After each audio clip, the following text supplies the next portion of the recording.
Bonjour à toutes et à tous, bienvenue sur la chaîne. Merci d'être encore une fois au rendez-vous pour cette nouvelle analyse géopolitique. Aujourd'hui, on plonge ensemble au cœur d'une affaire brûlante qui touche directement la sécurité de l'Algérie. Restez bien avec moi, ça va être passionnant. Que sait-on réellement des incidents aériens signalés dans les zones désertiques du Sahara? Et comment les États concernés gèrent-ils ce type de situation dans un contexte régional déjà sensible? Ces dernières années, les technologies de surveillance aérienne sans pilote se sont largement répandues, devenant des outils utilisés par de nombreux pays pour la reconnaissance, la cartographie ou le suivi de zones difficiles d'accès. Lorsqu'un appareil de ce type est détecté dans un espace aérien sensible, les réactions officielles sont généralement prudentes, les informations étant souvent diffusées de manière progressive et parfois contradictoires selon les sources. Dans ce contexte, des informations relayées par certains médias et analystes évoquent la neutralisation d'un drone présenté comme israélien dans une zone saharienne relevant de la surveillance algérienne. Pour comprendre ce que signifie un tel événement, il est nécessaire de replacer ces affirmations dans un cadre plus large, en examinant les réalités historiques, diplomatiques et stratégiques de la région. La région du Sahara et du Sahel constitue depuis plusieurs décennies un espace d'intérêt stratégique pour de nombreux pays.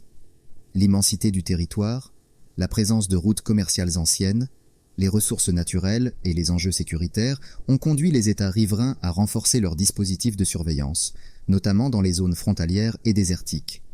L'Algérie, en particulier, a historiquement accordé une grande importance à la protection de ses frontières méridionales.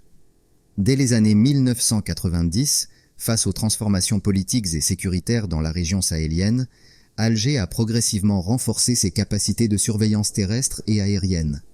Les communiqués officiels du ministère de la Défense algérien ont régulièrement évoqué des opérations de contrôle du territoire et des dispositifs destinés à prévenir les infiltrations et les activités illicites transfrontalières. Parallèlement, l'évolution des relations diplomatiques au Moyen-Orient et en Afrique du Nord a également modifié certains équilibres. Les accords de normalisation signés à partir de 2020 entre Israël et plusieurs pays ont contribué à intensifier la coopération technologique et sécuritaire dans certaines régions. Des rapports publiés par des instituts de recherche en relations internationales, tels que l'International Institute for Strategic Studies ou le Stockholm International Peace Research Institute, ont notamment documenté l'expansion mondiale des technologies de drones, y compris dans des zones proches du Sahara. L'Algérie, pour sa part, a maintenu une position diplomatique constante sur plusieurs dossiers régionaux, privilégiant officiellement la non-ingérence et la préservation de sa souveraineté territoriale. Dans ce cadre, la surveillance de l'espace aérien et des zones désertiques est considérée comme une composante essentielle de la politique de défense nationale. Il faut également rappeler que le Sahara occidental et ses environs constituent une zone politiquement sensible depuis plusieurs décennies. Les tensions diplomatiques liées à ce dossier ont conduit plusieurs pays à moderniser leurs capacités d'observation et de renseignement. Dans ce contexte, la présence de drones dans l'espace saharien n'est pas en soi exceptionnelle, car ces appareils sont utilisés dans de nombreuses missions civiles et militaires à travers le monde. Ainsi, tout incident impliquant un drone dans cette région s'inscrit dans une réalité plus large, celle d'un espace surveillé, disputé sur le plan diplomatique et fortement marqué par des enjeux stratégiques liés à la sécurité et à la souveraineté.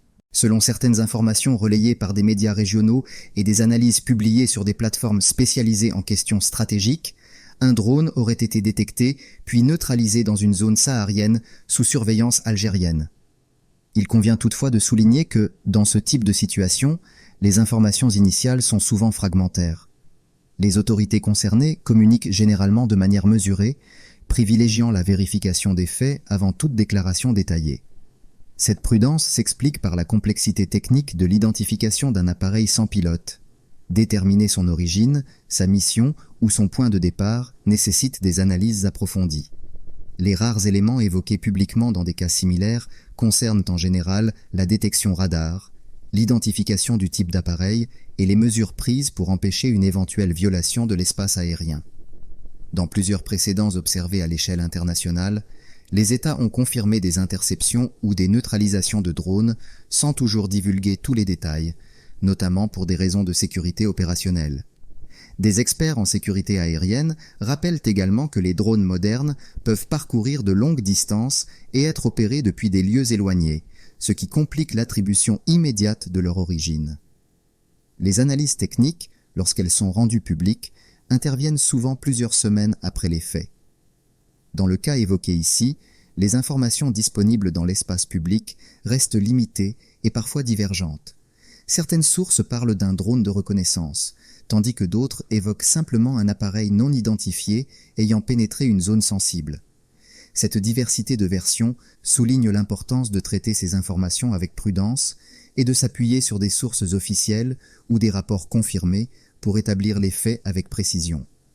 Ce type d'incident, qu'il implique ou non un acteur étranger clairement identifié, illustre surtout la réalité d'une surveillance accrue des espaces désertiques et la complexité des interactions technologiques dans des régions vastes et difficiles à contrôler.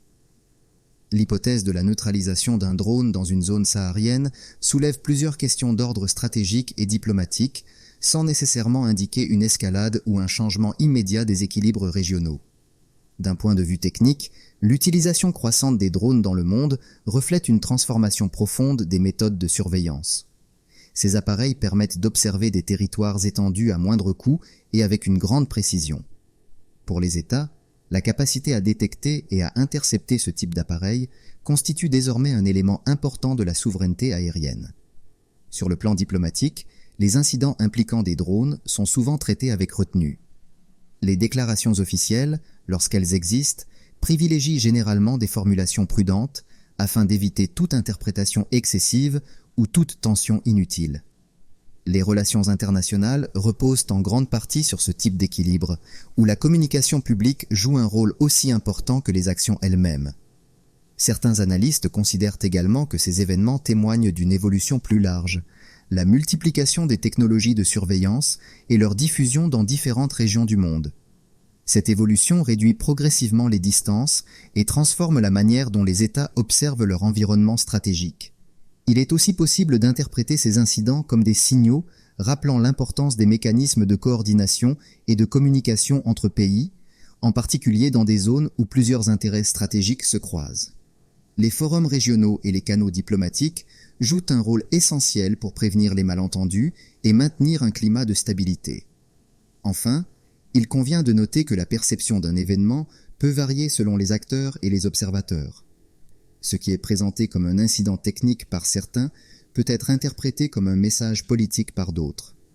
Cette diversité de lecture est fréquente dans les affaires internationales, où les faits, les déclarations et les analyses coexistent sans toujours converger vers une interprétation unique. Merci d'avoir suivi cette vidéo jusqu'au bout. Si elle vous a plu, n'hésitez pas à laisser un like, ça aide vraiment la chaîne à grandir. Pensez aussi à vous abonner pour ne rien manquer de nos prochaines analyses et surtout, partagez cette vidéo avec vos proches pour faire circuler l'information. Vos commentaires sont les bienvenus, alors dites-moi ce que vous en pensez juste en dessous. À très vite.